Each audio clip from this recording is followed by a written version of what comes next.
Praise the Lord and God bless you. Thank you all so very much for tuning in on today. We appreciate you for all that you've done as far as staying connected to us. We're just trying to move through this whole social media piece. We're dealing with the different challenges that come along with doing this new thing. So we pray that you bear with us.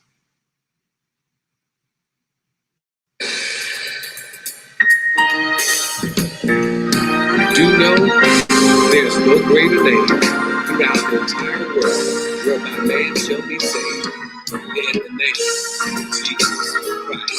Take us away to your spirit. Jesus, Jesus, Jesus, Jesus, Jesus, Jesus. Jesus, Jesus, Jesus, Jesus, Jesus, Jesus, oh, you're all that I want. You're all that I hope for. Oh, Jesus, you're all the world. Firstborn of all creations, Jesus, Jesus. You're the head of the church, the Holy One, Jesus, Jesus. Oh, you're all that I want. You're all that I hope for. Oh, Jesus, you're all the world to me. Praise the Lord and God bless you. We thank you all very much for tuning in on today. We're going to ask you to do us a favor. We're going to ask you to hit the like button. If you're watching us via YouTube, I want you to hit the subscribe button. I want you to turn around and follow us, connect with us, create a watch party, and let somebody know that we're on the air. I believe this is going to be a very informative conversation, and it will bless your life in a great way. We're going to see what it is that we need to be doing to prepare ourselves for the next, and also to protect ourselves during this time. See what's happening in the medical field, see what those that are in the funeral industry, what they're actually dealing with, so that way we can kind of have a broader scope of how this thing is actually playing out throughout the entire world. We're going to introduce our guests on today. We have none other than Dr. Cedric McFadden, and we also have Mr. Condrey McFadden. We're going to have them. We're going to ask them to introduce themselves to us, tell us a little bit about themselves. Dr. Cedric. Hey, so good evening, and thank you so much for doing this. This is great. So my name is Cedric McFadden. I am practicing surgeon in Greenville, South Carolina. But I also spend time paying attention to the news, paying attention to what's important and what's happening. So I spent a great deal of time over the past 2 months looking up, reading, researching, and also reporting on what's happening with COVID-19. In that spare time, I've had the opportunity to speak to both television and radio audiences about this very important topic. So this is something that a lot of folks are talking about, a lot of people are concerned about. And I've had the pleasure of being able to break some of that down. And I think this is great. We're doing this certainly for our family, our friends, our communities, but also for the body of Christ as well. So thank you, Pastor and Lady Parrott, for doing this. And this should be interesting. Yes. And how long have you been in your profession? So I actually graduated from medical school 16 years ago. And I've been practicing 10 years here in Greenville. Mm-hmm. Mr. Condrey McFadden, we ask you to tell us a little bit about yourself and how long you've been in your field. Okay. Good evening. Can you guys hear me? Yes, sir. Yes. Okay. All right. Good evening. I'm Condrey McFadden, a licensed mortician here in the state of Maryland. I've been in Maryland for 20 years, practicing funeral service. I am also a native of Columbia, South Carolina. I have practiced there in the South Carolina area. Like my brother just stated, we have been impacted by this COVID-19 very greatly. And I'm working with families on a daily basis, trying to help and encourage them to move forward after the death of their loved one. So again, I appreciate you guys for having this forum on tonight, that we all can get a little more deeper insight on what's going on with the COVID-19 pandemic. Wonderful. The blessing is you all are brothers and you're my brothers. Yes, these are my blood brothers. And this is the first time we've ever did anything like this. So it was honored. I'm glad that you said yes. They try to give me a hard time sometimes, but we're just honored to have you with us on today. Thank you. So we just have a few questions for you. I know there'll be probably some questions that the audience have for you as well. But just so you all will know, I don't know if you can see me or not. I'm trying to fix it, but I think we see half of your face. you can see half of my face. Okay. Yeah. I don't know here. Okay. Is that better? Yeah. Okay. Sorry, you all. But just so the audience can know, because of their profession and because of the HIPAA and privacy laws, we ask, or things may be a little personal or may not be able to share in detail. So sometimes they may have to, kind of circumvent around the question, but just want to put that out there. So the first question we have for Dr. McFadden, and I got to get used to saying doctor, Dr. McFadden. The question is, just can you refresh us on what COVID-19 is and what are the symptoms? Sure. So COVID-19 is a type of a coronavirus. Coronaviruses are very common in the sense that we've seen them probably, I think the earliest one probably was in the 60s. There was a coronavirus that came out, but it's one of the ones that produces the common cold. This particular one is called COVID-19 because it's the COVID virus of 2019. It is a type of virus that spread through respiratory droplets. So that means initially we were saying that when you sneeze, when you cough, you can spread the virus from one person to another. But we also realized over time is that even with talking, you could also spread this particular virus. But it's a type of virus that when taken in through the nasal passages, it lodges itself within the airway tract and it attacks the lining of the airway. And as it attacks that area, it creates local damage. It can cause problems throughout the airway system, such as pneumonia, other issues with breathing. But we found that it can well attack areas outside the respiratory tract as well. So it can lead to other problems, whether it be involving the kidneys, whether involving the heart, or even now we're seeing, because of the symptoms, neurologic symptoms, so it may be some spread to even the brain as well. So a lot of stuff that's happening, we're learning in real time because it's a new particular virus that we've not seen before. And so we're learning a lot about it in real time, which can be a little bit challenging sometimes. Okay. And so when should one get tested or treated? I mean, I've heard some of the horror stories where they had symptoms, they were turned around and was told just to stay home. When do we know when to go get treated or tested? Sure. So what are the symptoms? So the symptoms that we've traditionally heard about was fever, shortness of breath, and cough. Last week, or maybe a week and a half or so ago, the CDC released 6 new symptoms that we've been talking about. So we're talking about chills, shaking with chills. We're talking about headache, sore throat, and even a loss of smell or taste. We've had fewer tests than we have people. And so we've been very cautious, and they've been very cautious about rationing those tests for people who have symptoms, and not even so much those all the time. It's people who have symptoms, and it may change the management. So for you just sitting at home right now, you may not be able to get a test without those symptoms. With those symptoms, you can contact your doctor to get those get those tests actually done. As we're getting more tests, there's going to be different ways in which we test people, and other ways in which we open up the possibilities of diagnosis. Okay. So just to ask a quick question, it can be for both of you all. Have you actually dealt with a case of COVID-19 in your profession thus far? And if so, and even if you haven't, how are you all protecting yourselves in your profession? And that's for both of you all. You want me to go? Yeah. Okay. Yeah. You want me to go first, Dr. McFadden? Or? No, go ahead. Just say Cedric. Okay. Okay. Okay. I personally have worked on a few COVID cases. Currently, the firm that I'm working at, we're not doing no embalming. I know certain funeral homes are embalming, but the funeral home that I'm with, we're not doing any embalming at this particular time. I have like I said, worked on a few cases as far as when the person come in that has passed away. We have a procedure that we do, and I have the final say on that procedure, meaning when they come in, I'm the one who verifies the tags that the hospital have on the body bags. And if it says John Doe, that's the way that we go by a way of identification.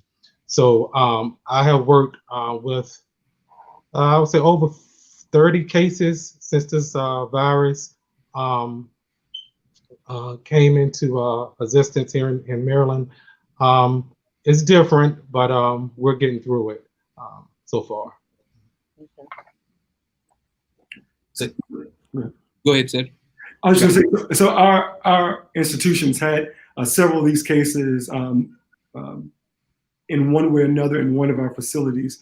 You know, one of the issues that we have is for people who come into the office that may have symptoms, making sure that they're tested appropriately, whether it be a patient that says, you know, I'm having fever, I'm having muscle aches, making sure that they're cared for and getting the proper tests that they need. We're treating everybody, as all of us should, as if they potentially have COVID, or as if they had it. So we're all wearing masks when you come into the office. We're cleaning our hands before and afterwards. We're trying to maintain social distancing as much as possible in the office. We're cleaning the furniture. At one point, we're not letting anybody in the office until it's time for their appointment. So we basically hold the car, then bring them in for their appointment. We're also not allowing family members to come with them. Now, some of that's changing as we evolve with this, but for the past several weeks, if you've had surgery, you've not had anybody come into the office or to the hospital with you. So we've done those things to protect ourselves and to protect the patients and their family members as well. We've had some questions that just came in that ask, what do you do if in fact you all are not embalming? And that's for Mr. McFadden. And for both of you, I would ask the question, how is this impacting the families that are now suffering from the loss of a loved one due to COVID-19, with you all not being able to embalm, and even the challenges that you all are facing in the hospital? What are some of the things that you all are dealing with as it relates to that? So what we're doing, since we're not doing the embalming, a lot of families are doing direct burials and also direct cremations. We do have, at the firm that I'm with, walk-in refrigerator, freezer. Mm-hmm. So we're able to take care of a number of cases and keep people or deceased under cold refrigeration.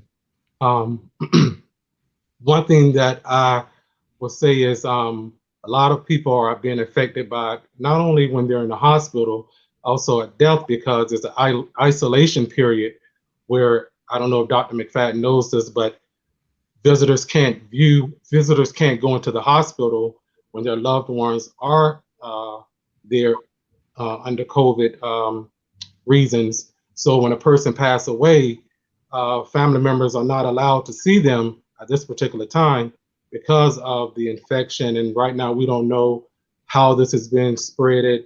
And to keep that risk down, we're not having any public visitation. So we do use, like I say, we have a refrigerator that is able to keep people under refrigeration until the time of the burial or the cremation. And how is this impacting the families, both in the hospital and those that you're seeing in the funeral services? Go ahead. Yeah. Well, I know with funeral services, people are upset because, again, we're used to having services where you have hundreds of people, and now you can only have, here in the state of Maryland, you can only have 10 people. So a lot of people are not happy about that, but it's state law right now that we can only have 10 people out of service. So again, that isolation period, not being able to have friends and family members come support people when their loved one has died. I've had a few people say they feel like they're living in a dream, or they feel isolated because they're not able to celebrate the death like it once was years and, like I said, months ago. We actually see that some people don't want to have surgery or have visits without their family members. If you can imagine, having any procedure can be scary, and people don't want to come in to have something done if they know their family members can't be visiting, staying with them. So in some ways, it's impacted people's willingness to have procedures that they may need. And so we have to really talk to them and say, listen, this may be important that we do this now, even in the middle of the situation. But it's certainly impacting everybody, including, the families that we take care of as well. So the virus is still it's still able to be transmitted after the person's transitioned on, or does the virus die minutes after, or does it take days, hours? So you might get a different answer from the mortician. But, most viruses, so the short answer is we don't know. I mean, you think about Ebola, HIV, all the other viruses that we've dealt with or we are dealing with. In some ways, it's unknown about how long. But again, you could potentially still have respiratory spread. There was one report in Thailand where there was a spread from someone who had died to a person. And so we still have to be very protective. And I'm sure he'll tell you about sort of the protective gear they're wearing for that same reason. Mr. McFadden. So right now, the CDC and the National Funeral Directors Association has told us we're not sure if the virus dies when the person passes away or not. Like Dr. McFadden says, it's too soon to kind of come up with that answer. But doing some research myself, it's primarily in the lungs area. So as he stated, Dr. McFadden stated, droplets. And when a person passes away, they're not breathing. So your chances of catching COVID is very low when a person has passed away. One being because you don't have any air coming out of the mouth. And that's one of the reasons why we don't do the embalming, because it's very tricky. But that's one way it's spread, it's through the mouth and from the lungs. So right now, we don't know if it dies, but we don't want to take that chance until some more research has been done. We have a lot of questions, and you all be patient with us because we have questions and we're not even looking at our script because we are really trying to, I hope you all can see me. I'm getting texts and inboxes that you can't see us. So please be patient with us.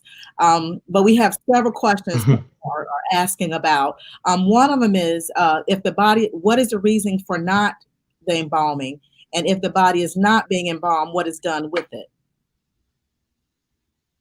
That's for Mr. McFadden. Okay, like I stated, right now we're not doing embalming. Back in the 80s, when the AIDS epidemic came out, a lot of people was fearful because it was unknown what not to expect, you didn't know what to do. So until an answer came, until some medicine was produced and so forth, embalming back in the 80s was very limited. So that's what we're doing now until a vaccine is given, until some more answers or questions are answered. We're not doing the embalming. So your question was, again, what was the question again by the embalming? Y'all putting them straight in the ground while they're still with all of their organs and their blood and whatnot. Correct. Yes, sir. So I'm sure that's yes, sir. We do what we like I said, we do what we call a direct burial. And when a person is under refrigeration, the body is kept cold. So that helps us to be able to do a burial within so many days without the body being embalmed. So I'm sure with this COVID-19, it's really changed how you all do funerals, because I know with us, at least with the African American culture, we're used to, you know, the elaborate funerals, the repasses. I'm sure that's not something that we can do right now. But do you find that you are having more cremations than you are funerals now? How is that being impacted? We are having a lot. We are having a lot of cremations. Believe it or not, a lot of people are saying, why spend a lot of money for 10 people? So again, you know, different people do different things, but a lot of people are doing cremations because again, like I stated, a lot of us in the African Americans community would like to do things for other people sometimes. So having funerals for loved ones and people to attend, and by you not being able to have more than 10 people out of service, a lot of people are just saying, let's just cremate, you know, let's save our money and just cremate mom or cremate dad. So the cremation business is kind of going skyrocketing during this COVID-19 pandemic. And another question that came in, probably Dr. McFadden can answer this, but what would be the new normal when the world opens back up and we're able to go back out? Will we still, do you think we'll be like China where a mask will be a must? Should we still be wearing our mask even now? So that's a hard question. I answered the last one first. We should probably be wearing a mask right now when you're out in public as a way not to protect yourself, but to protect the other folks around you from yourself. And so that may be something that we see for quite a period of time, certainly until we see a vaccine or see specific medications for this particular virus, because we don't have any antiviral medications aimed particularly at this particular one. But the new normal, we may never go back to where we were. I mean, even our own perception of what's too close. I mean, if you look at now pictures or look at a movie from 2 years ago, one of the first things you probably think about is, wow, they're standing so close to each other. We may always sort of have that in the back of our mind.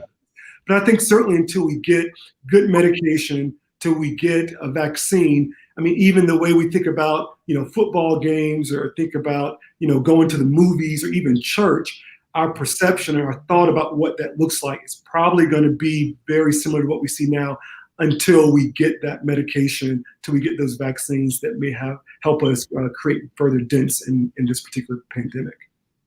And do you see this ending soon, or is this something you think that it's going to be a while before we get back to what we deem as normal? Yeah, so when we think about the vaccine of it, it under normal circumstances for scientists just working on a vaccine for nameless virus, it can take up to 10 years to create a vaccine for that.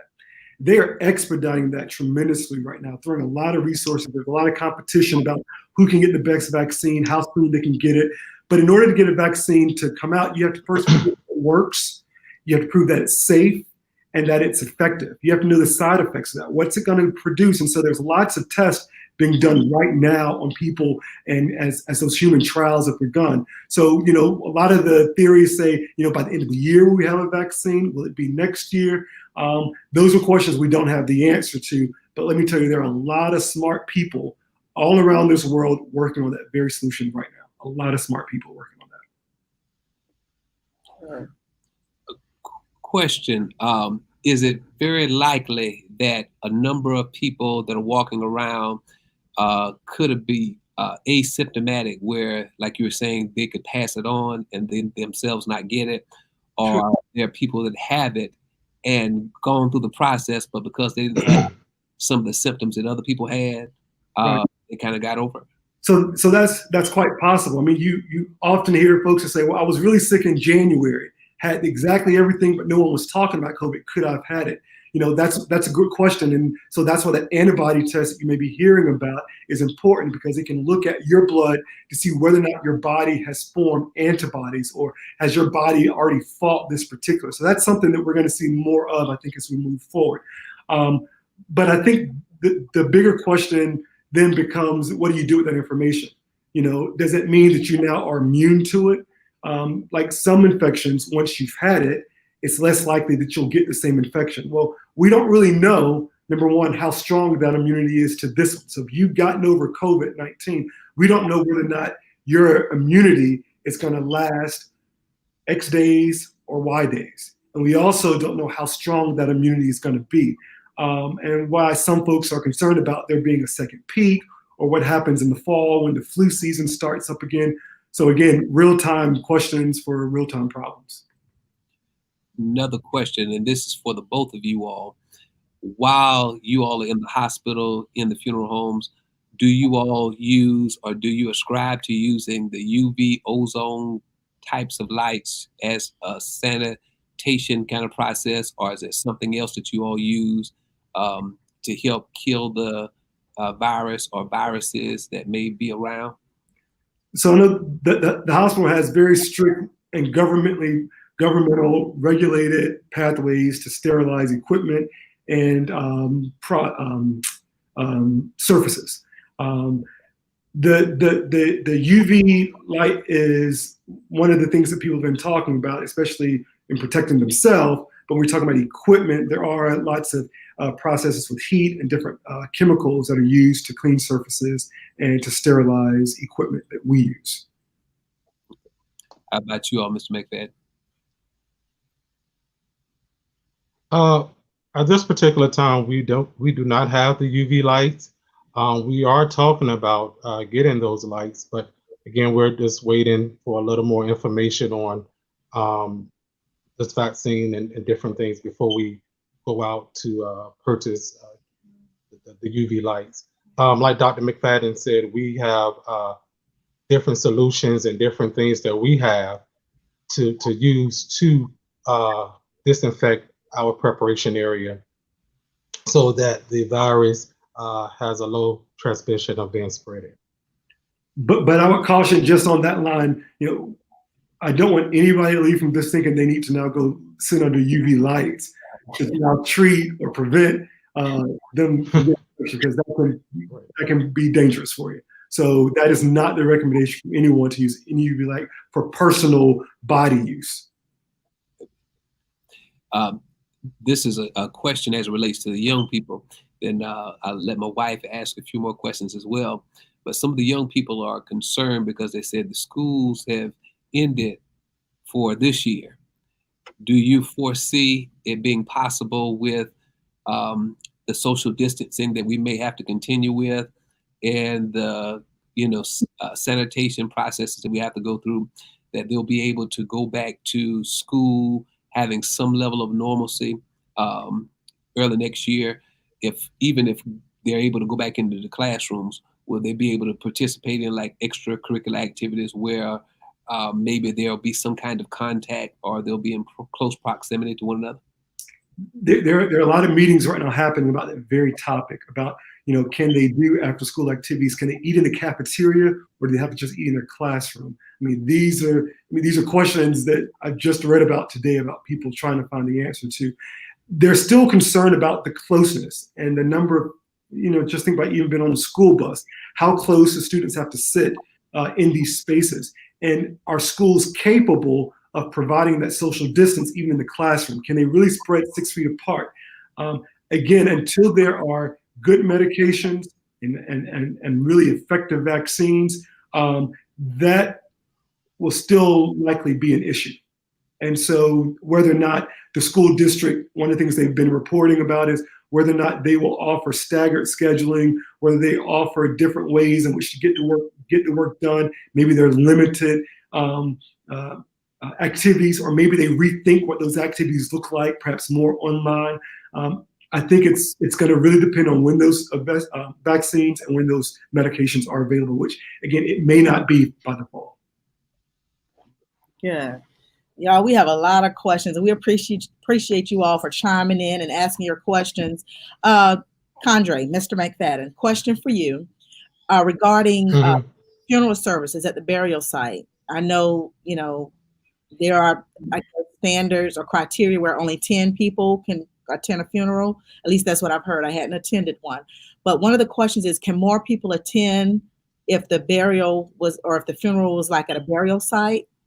If they use social distancing measures, is it possible to have? Here in the state of Maryland, is only 10 people. Okay. We have, we have our own cemetery, one of the largest African American perpetual care cemeteries here on the East Coast, and we're able to do plenty of burials. But again, we can only do 10 people. That's what the governor has mandated right now. We have been fined twice because we had more than 10 people.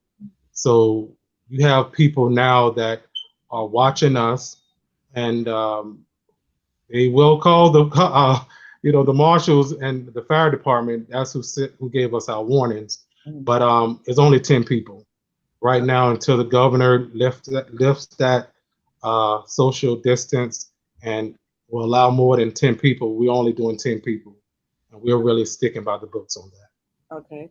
Another question, I don't know, I guess both or one of you can answer it, probably for Dr. McFadden. If someone has passed away and we know that it's affecting the respiratory system, does it spread or affect the other organs? Say if someone is an organ donor, are the rest of the organs still good, or is that affecting the whole body? So I think that you think about organ donation and even blood donation. I mean, in order to do those things, you have to be in health. You have to reduce the risk that you're going to spread that particular infection to another person. When you have an organ that is still that is going to be donated, it actually doesn't die itself, because they take the body before it actually dies and they preserve it, they remove it, and then immediately, within a short amount of time, transplant it into another individual. So that particular organ, even though someone may be brain dead or maybe an organ donor, never really dies, even though that person may have died. So in this case, I can't say I've read anything in particular about donating organs in the COVID era, but being on what we know about how strictly of a regulated process it is, I mean, we want to keep people healthy. People who are receiving organs are on a lot of different medications that may impact their ability to fight infection. And so they already may be at immunocompromised. So we don't want to put them in a situation where they are getting exposed to more of an infection. And so that alone is going to be probably quite prohibitive in receiving organs from a person that died from COVID-19. Okay, good. So it's a given that you both are on the front lines. And I know that you see how it affects, like you said, families. How is this affecting your family? How is this affecting you, or is it affecting you? Because you're human, and the blessing is, I know you're both saved and you love God, but does this affect you all at some point? Or how do you handle it not affecting you? That's for both. It is affecting my household, not to the point of my wife is very encouraging, and we always talking about this, especially since this pandemic has came, like I said, here in Maryland. But she's very encouraging, but there are concerns, and we have a toddler, so we are concerned about if I get something, can I pass it on to her and my daughter?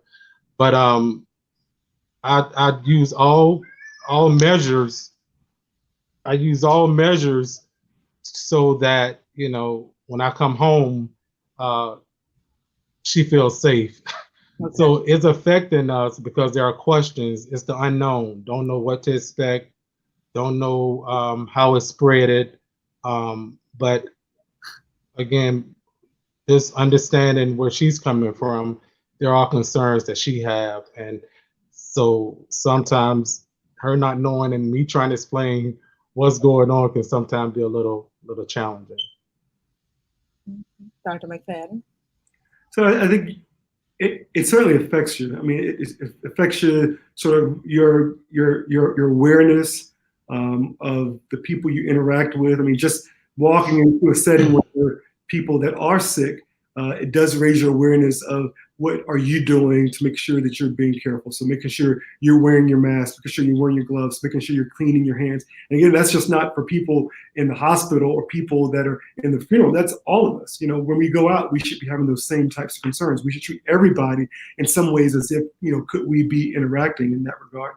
But I think when it relates to what you do every day, you know, it's certainly worked on one level, but then when you think about the enormity of the problem and the resources that it's taken to fight this problem just around the globe, it can be overwhelming at times for people that work in, you know, whether it be the hospital or and we're not talking about just doctors. We're talking about the people that work in the cafeteria, the people that clean the rooms, the people that help sterilize the instruments. I mean, healthcare is sort of all encompassing.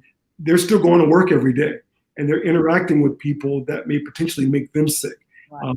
And so they're still having to clean the rooms, make the beds, and in spaces where there's sick people. So, you know, certainly it can affect you, but I think you sort of stay focused on, you know, doing what you can to maintain hygiene, keeping yourself and other people safe, and certainly your family members as well. Okay, I have one more question, and then I'm gonna pass it on to Pat. Let me interject this. Let me just interject. One thing, being in the field that I'm in, and Dr. McFadden may be a little different, but one thing being in this field, when I leave home, I have a change of clothing in my car. I have a change of clothing at work, so that I go in knowing that I'm about to work on a COVID case. Go in, everybody, like Dr. McFadden had stated, we treat everyone as if they have COVID. So going in, my mindset in the morning is, hey, I might have 5 COVID cases today. So I go in the mornings, I wear something from here to my car. When I get to work, I change clothing. And then when I'm working on cases, I have I have my PPEs on. So I try my best. Well, I do my best to make sure there's a low transmission, that I don't bring anything home to my family. Okay, good. The question I was going to ask was, you know, the weather is so beautiful now, and even when I, you know, ride or leave home, you know, go in different neighborhoods to do, you know, whatever I need to do quickly, you know, if I have to go out, I'm noticing people are still not wearing their mask. So am I at higher risk, or is it safe to go to family gatherings, cookouts? If we say, well, I'm social distancing, I mean, am I still at high risk if I'm running or cycling? You know, like I said, the weather's nice, more people outside. Do I still need to wear my mask? So the short answer is yes. But let's clarify that. One thing everybody has to sort of take a personal risk assessment, meaning if you are a higher risk person, meaning if you are over the age of 65, if you have other health comorbidities, meaning if you have heart disease, lung disease, if you have a history with cancer or chemotherapy, you know, it may not be the best time for you to go out and either join other groups of people right now. You should still be wearing a mask when you are out in any public space. And whether or not, you know, when you exercise, the thought being, you know, you have a 6-foot distance around you and everybody else, but people still kind of come into your space. So a lot of the things that we've read is that if you're isolated, kind of just you in the open road, that's probably very different than you in the middle of City Park, and there are a lot of people exercising around, which is why the government really put some restrictions on how many people can be in single spaces, and they'll come break up the crowd with too many people doing it. So definitely wear the mask, work it out, and make sure that you're being protective of yourself. And let me go back to the question about the family gatherings and getting together with people. If you're with people that don't live in your home or in a safe space for you, meaning family reunion is probably not the idea right now. Regardless of if it's your aunt or your grandmother, it's probably not a good idea to put them in harm's way and also put your self in harm's way. So again, family gatherings, until they loosen those restrictions, which may come in the next few weeks or so, we want to be still protective of that. That's a good thing. Away from the physical side of it, on the psychological piece, what are some of the things that you all are doing and that you recommend that other people do, I guess, to keep some kind of peace of mind? Because now it's getting warm. People are saying, you know, I've been locked in the house long enough, and they're feeling that desire to just get out and connect. What are some of the things that you all are doing and that you recommend that others do so that they're not, I guess, pushed by that unction soul and they stay in a safe space? I highly recommend, when I come home, lately I've been taking a walk.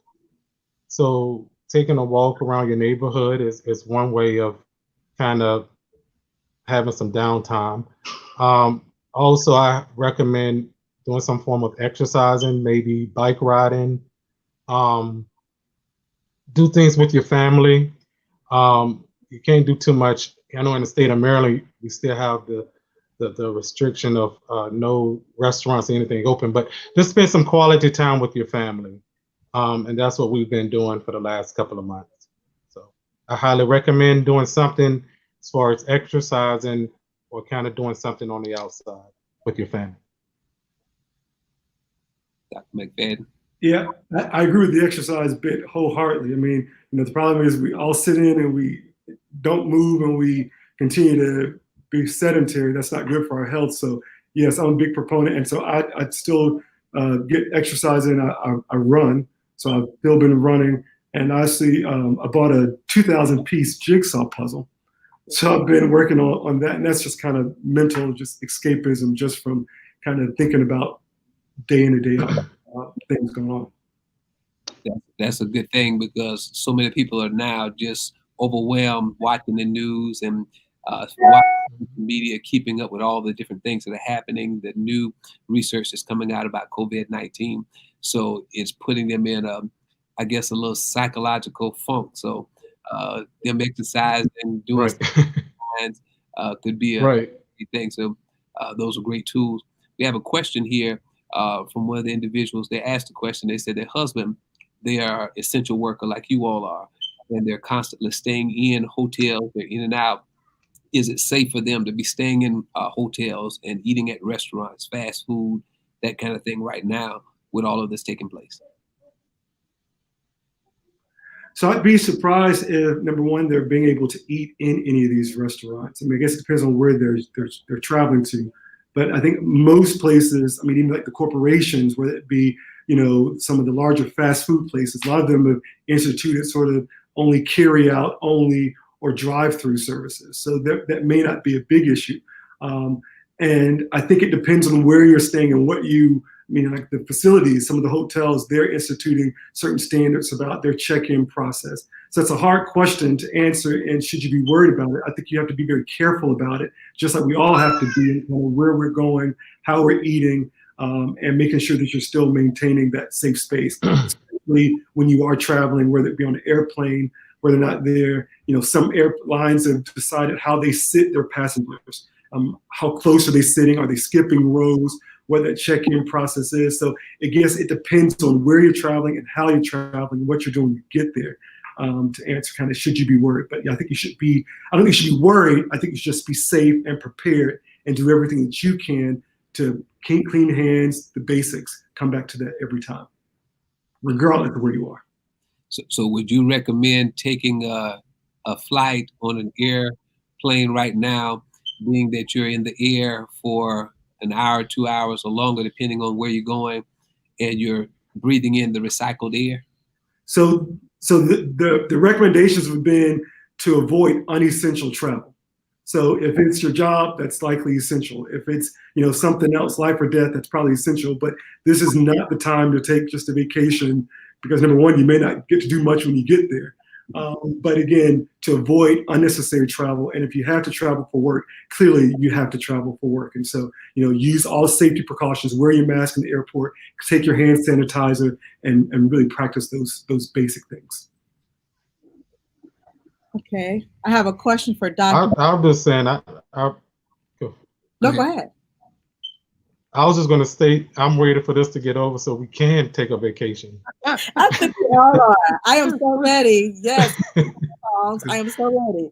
You know, because I've been trying to get my wife to decide, you know, let's take a mini trip somewhere, but she don't want to go. So I'm like, you know, this needs to end so that we can, you know, kind of get back to the norm. But I know it's going to take some time Yeah, because, you know, going out in this area is okay, but there's nothing like going out of the country and just having a, you know, just some good time, right. different scenery.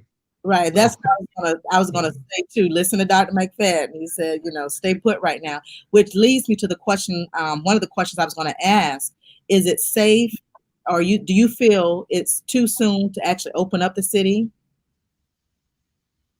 I guess, Dr. Yeah. What is your take on that?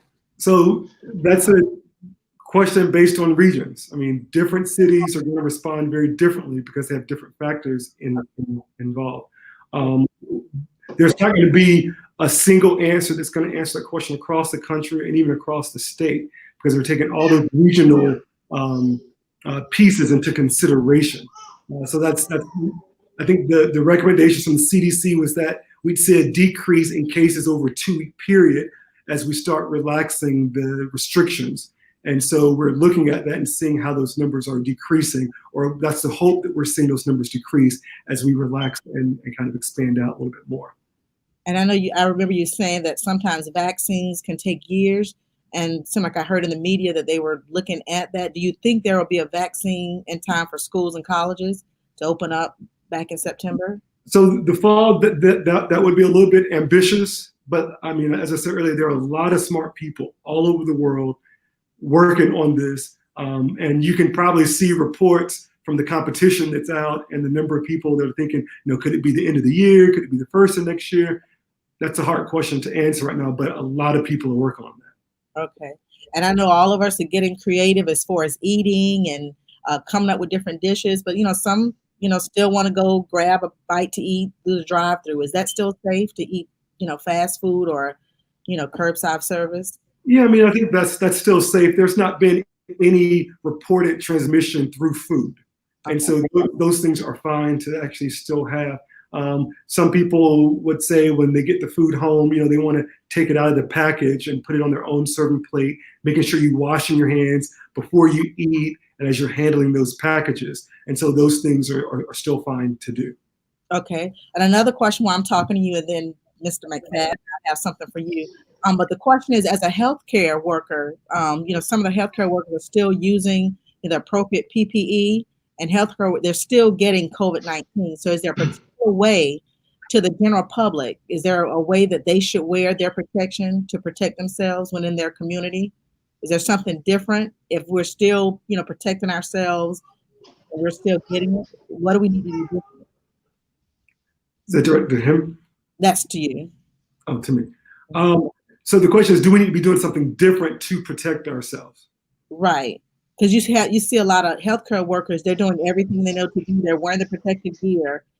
So is there any hope for the non-essentials, or, you know, what can we do different in the community to not get it? Or are we just at the grace and mercy of God?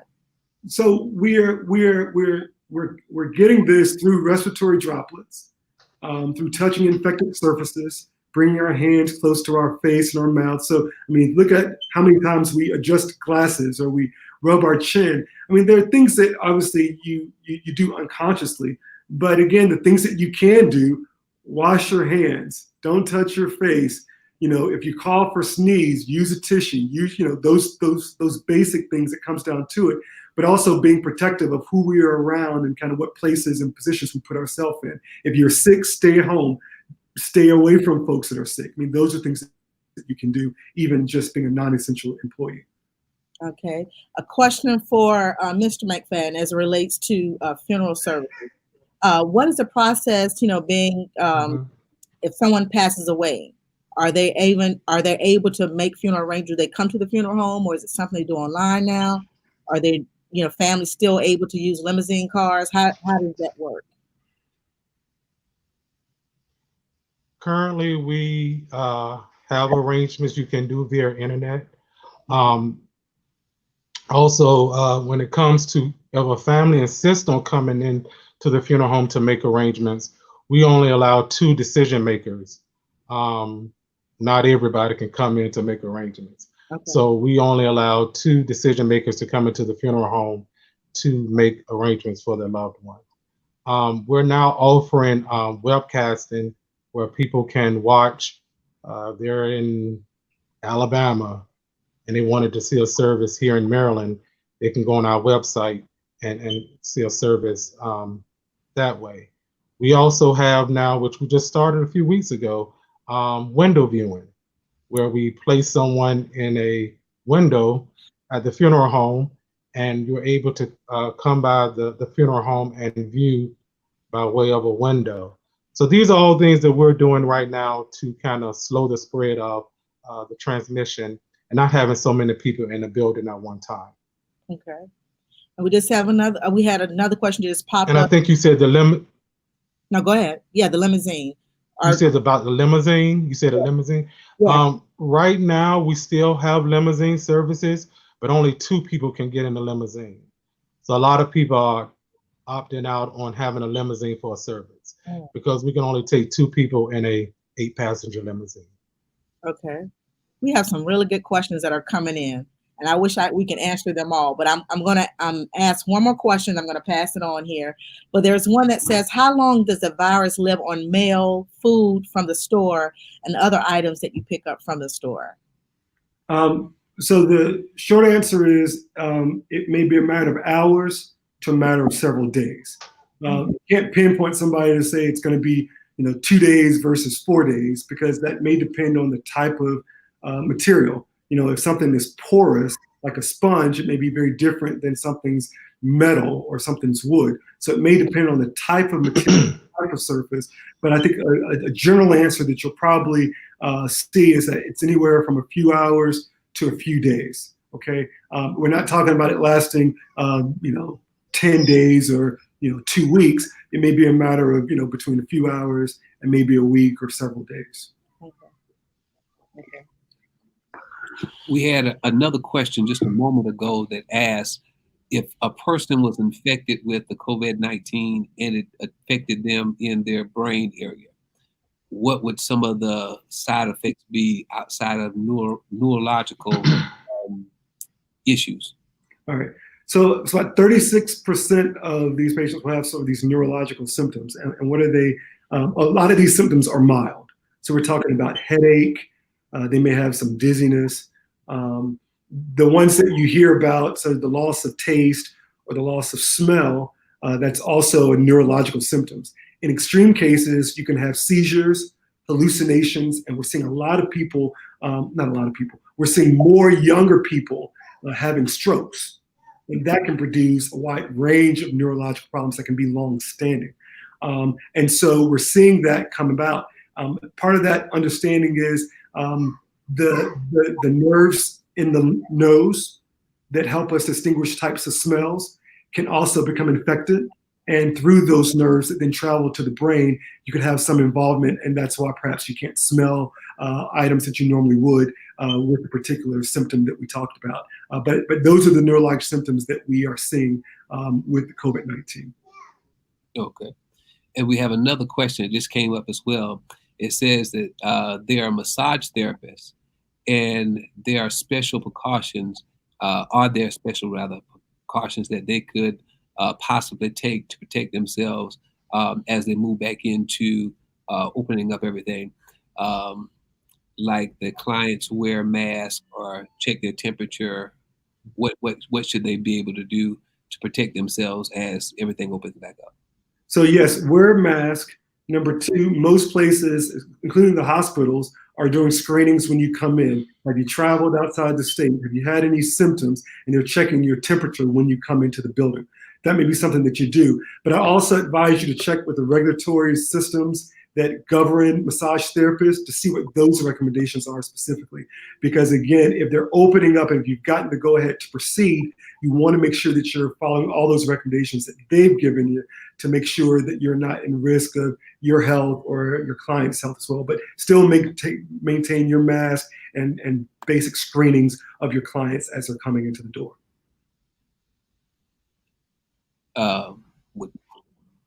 It says, discuss COVID-19 and children. Has it been affecting children in a more harsh way than the media has made it look, or has it not been affecting children that bad? Or so one of the initial things we came out and we said was, this is a process that older people get, and they're maybe at risk. And then we started seeing that younger people are also being affected. Children are also being infected. You've probably even read about some of even the reports of death in children. What we recognize is that they may have more mild disease.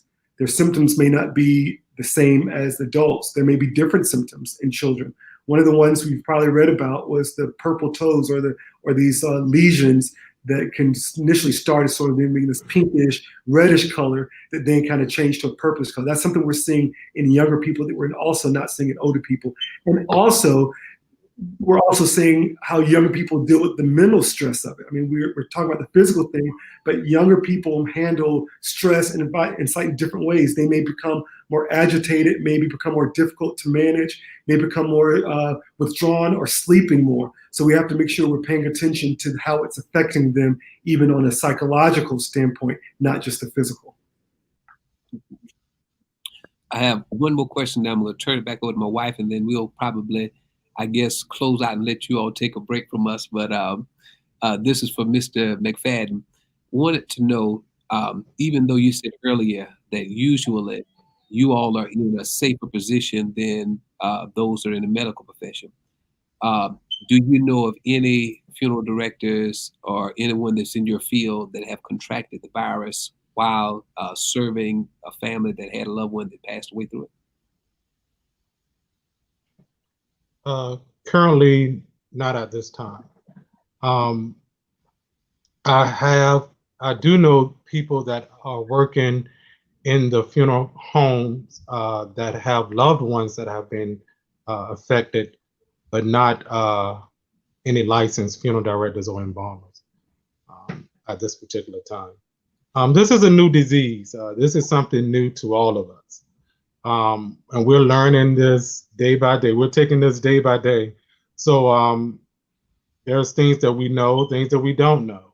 So until we know a little more about this disease, like I said, we're just going to take all necessary precautions so that we don't infect ourselves.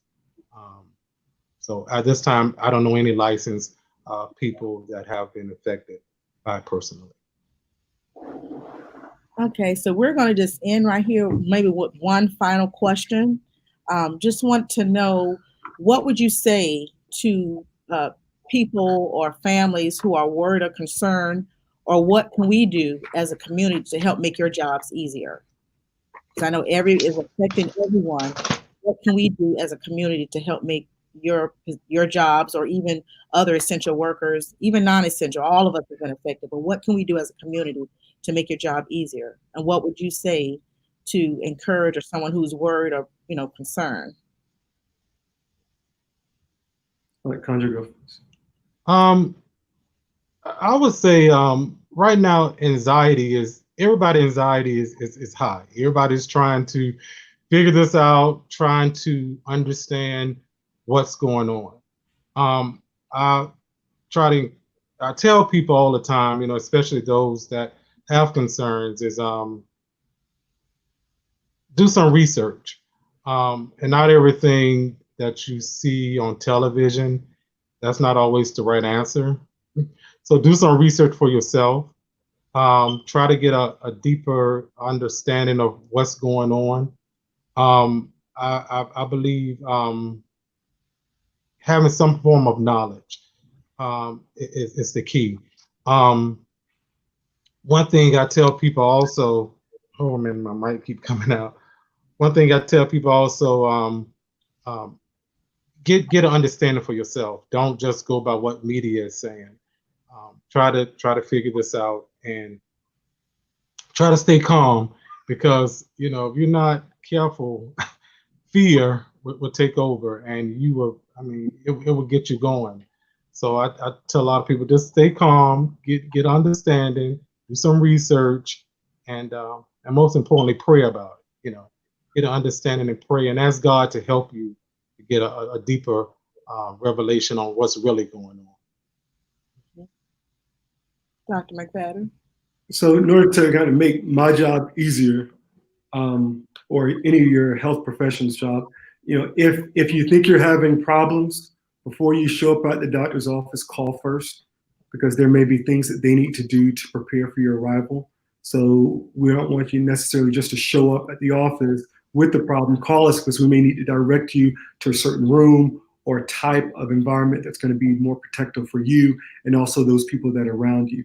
And number two, don't ignore the symptoms, even the ones that you don't think you can, or even the ones that you think you can ignore.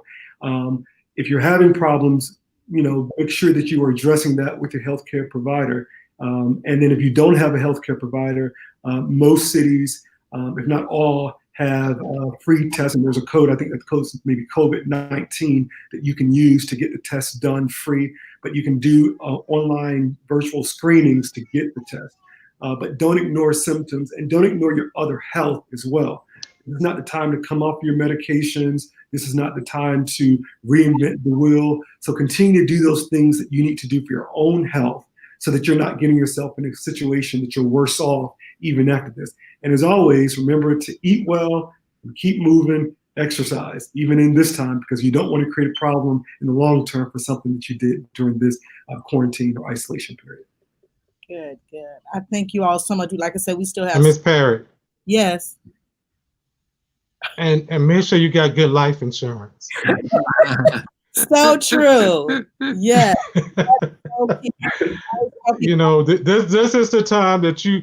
This is the time that you really need to make sure you have good life insurance. Yes. Because it's so much going on. You don't know when you're going to leave here. Yes. And for you to leave that burden financially behind for your loved ones, it can be very straining. So while you're home sitting with your loved ones, talk about, the final, life insurance. If you don't have life insurance, have a good nest egg, so that if something do happen, if Dr. McFadden can't help you, you have to come to Mr. McFadden. We're not trying to, scramble up money to have you have a good send off. So get some life insurance, and that'll kind of help things out also. Yes, that's key. But we certainly appreciate you all. Like I said, questions are still coming in, and I just want to encourage everyone to know this is an example to let you know the medical field, the undertakers, the funeral directors, everybody has been affected. The preachers, the pastors, saints and friends, everybody has been affected. So you're not by yourself. So we just have to really pray for one another, support one another. This is just an eye opener for us to even do some of the things that we should have been doing anyway, but just really encouraging one another and just letting you know that you're not by yourself. But I do thank you both so much for your time, your attention. I pray for you all of the other workers. Thank you. Everywhere. Thank you. And just stay encouraged. Keep what you're doing. Keep doing what you're doing. Stay safe. And just know that we love and appreciate you and all that you do and all you're continuing to do. And Big City, proud of you. Thank you so much. Thank you. We thank you all so very much for taking time out of your busy schedule to share with us and to provide all this great information.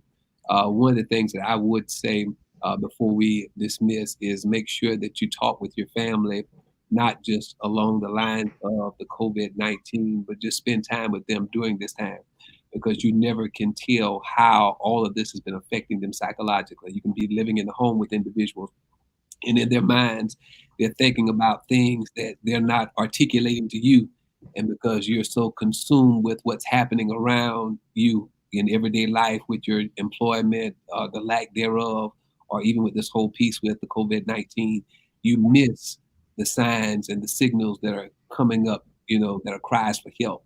So make sure that you have those kinds of conversations, making sure everybody's good psychologically, making sure you do these things that Dr. McFadden or also Mr. McFadden does today, so that way we can make after this is over, we have some level of normalcy. We are able to continue with life and not just throw up our hands and call it quits.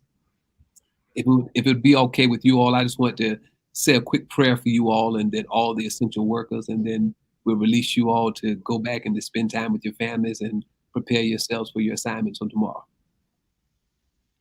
Father, we thank you right now for Dr. McFadden, Mr. McFadden. We thank you now for all the essential workers that are laboring day in and day out to ensure that we're safe and that we're healthy and we have all the information that we need to continue on in life.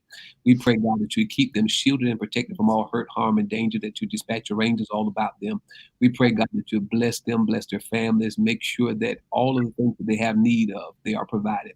We pray, God, that you keep them healthy emotionally and don't allow them to be so consumed with all of this that they're dealing with on a day-to-day basis, where they become numb to it or they have some kind of emotional breakdown. We pray, God, that you keep them, oh God, in perfect peace, and we'll thank you for it now. We bless your name. In Jesus' name we pray.